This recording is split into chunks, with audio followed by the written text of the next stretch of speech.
Kerkük'ün etnik yapısı, hem mezhebi yapısı hem de Irak Anayasası'na göre durumu şüphesiz diğer bölgelerden farklılık arz ediyor. Zira Kerkük'te hem Türkmenler hem Araplar hem de Kürtler var. Nüfusun yarıdan fazlası Kürt. Belki bir dönem Türkmenlerin sayısının daha fazla olduğu yönünde Türkiye'nin tezlerini de hatırlamakta fayda var. Irak Anayasası'na göre Kerkük ve benzeri statüsü tartışmalı bazı yerler vardı. 2005 tarihli Irak Anayasası'nda bunların statüsü tam olarak belirlenmemişti.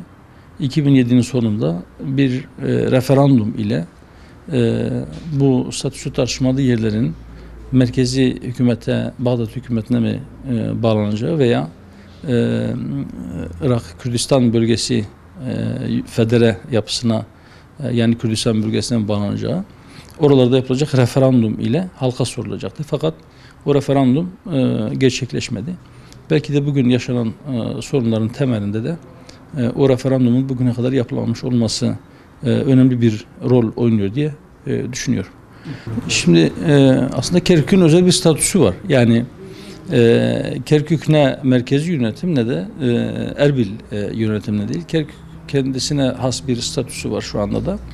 Dediğim gibi 2007 yılında burada yapılacak bir referandum ile Kerkük halkı nereye bağlanmak istediğine kendisi karar verecekti.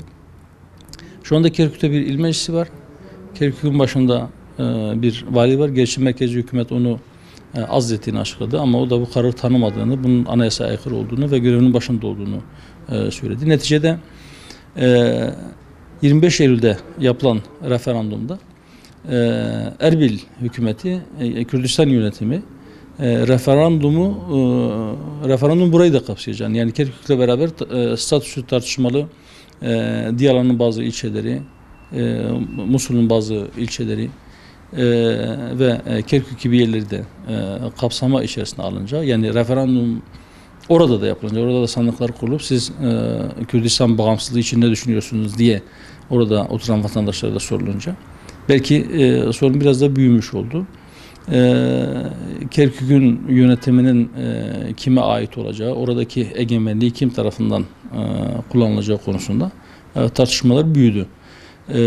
Ve sonuçta en son işte 3-4 gün önce Bağdat hükümeti Erbil hükümetine ve orada Kerkük'te bulunan peşmerge 2 gün süre verdiğini açıkladı. Dün gece 3 gün doldu o açıklamadan sonra. Ve nihayetinde çatışmalar başladı. Biz referandum kararının alındığı Haziran ayından bu yana mütemadiyen şunu söyledik. Bölgede sorunlar var. Ama bu sorunları çözmenin bir tek yolu var. O yolda diyalog yoludur. Müzakereyle bu sorunların aşılması gerekir. Evet, Irak Anayasası'na göre, özellikle 140. maddeye göre Kerkük'teki referandumun yapılmamış olmasının herkesin kendine göre ileri sürdüğü bazı gerekçeleri var. Ama neticede ortada bir anlaşma var. Nedir bu anlaşma? Irak Anayasası. Irak Anayasası'nın tarafların hepsi, yani hem Türkmenler hem Kürtler hem Araplar oturup birlikte bu anayasayı yaptılar ve bu anayasa aslında hepsini bağlıyor. Ama uzunca bir süredir bu anayasa çiğneniyor. Bu anayasanın çiğnenmesi sadece referandum ile olmadı. Bu anayasanın çiğnenmesi Kerkük'teki referandumun ertelenmesiyle de oldu. O referandumun yapılmamasıyla da oldu. Bazı başka hususlarda da anayasa çiğnendi. Kanaatime göre şu anda en azından, yani Irak Anayasası'nın kime ne hak tanıdığı, kimlerin hangi yetkileri kullanacağı hususunda ufak tefek bazı tartışmalar olsa da ama en azından o anayasanın yorumu ile ilgili olarak taraflar arasında ciddi bir tartışma yok. Bu nedenle yeni bir zemin bulununcaya kadar şu andaki mevcut anayasaya bütün tarafların uyması konusunda da bir çağrı yapılabilir. Biz Hüdapar olarak bu çağrı yapıyoruz. Diyoruz ki hiçbir sorunu silahla veya çatışmayla, barışçı olmayan yöntemlerle çözemezsiniz. Bu sorunları belki daha fazla derinleştirir. Orada yaşayan halklardan hiçbirinin, orada yaşayan kavimlerden hiçbirinin faydasını istemeyen, hiçbirine dost olmayan, sadece kendi menfaatlerini düşünen emperyalistlerden başka hiç kimsenin bundan faydası olmayacağı gün gibi aşikar. Suriye'den ibret alınmalı ve çatışmalar derhal sonlandırılmalıdır diyoruz. Ben sadece çok fazla detaya girmeden ben şunu hatırlatmak istiyorum doğrusu. Hatırlayın, Suriye'de karışıklıklar başladıktan bir müddet sonra Türkiye'nin farklı şehirlerinde Suriye'nin dostları adı altında batılı güçler toplantılar yaptılar. Nerede şimdi o Suriye'nin dostları? Şimdi şu anda batıdan emperyalistler oraya gelip şu veya bu gruba, şu veya bu kesime biz sizin arkanızdayız, biz size destek vereceğiz, siz kendi tezlerinizde sonuna kadar haklısınız derlerse hiç kimse onların ipiyle kuyuya inmesin. Çünkü işler sarpa sardığında onlar oradan kaybolup gideceklerdir.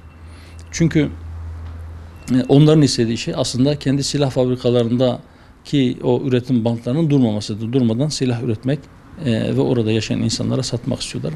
Karşılığında da onların yeraltı yerüstü zenginliklerini alıp götürmek istiyorlar. Bu işin sadece ticari yönü. Bunun dışında belki orada 10 yıllar boyunca hatta belki 100 yıllar boyunca temizlenemeyecek nitelikte bir fitne tohumu ekmek istiyorlar. Bu emperyalistlerin bu tuzaklarına, bu oyunlarına karşı herkesin dikkatli olması lazım. Madem burada yaşayan bütün kavimler Türküyle, Kürdüyle, Arabıyla, Türkmeniyle, diğer unsurlarıyla, Kahir ekseriyetiyle Müslümandır. Madem Irak Anayasası'nda İslam'a aykırı hiçbir kanun çıkarılamayacağı, icraatların buna uygun olacağı yazılıdır.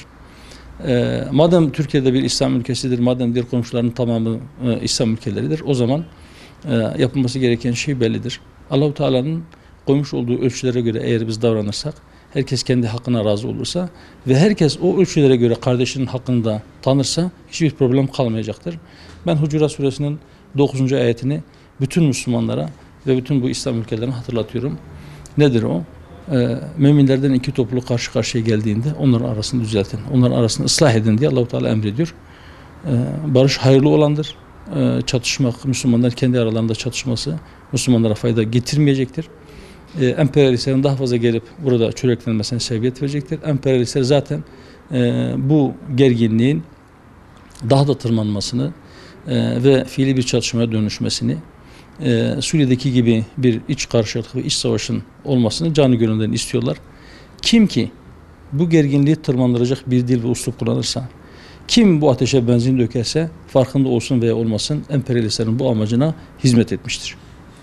Yani aslında Türkiye taraflar arasında ara bulucu olabilecek bir role sahiptir. Bence bu şansını heba etmemelidir. Eğer taraf olarak konumlanırsa böyle bir şansı belki kalmayacaktır. Ara buluculuğu başkalarına bırakacaklardır. Eğer ara buluculuğu emperyalistler yapacaksa onların ara buluculuğu arayı daha fazla kızıştırmak olur.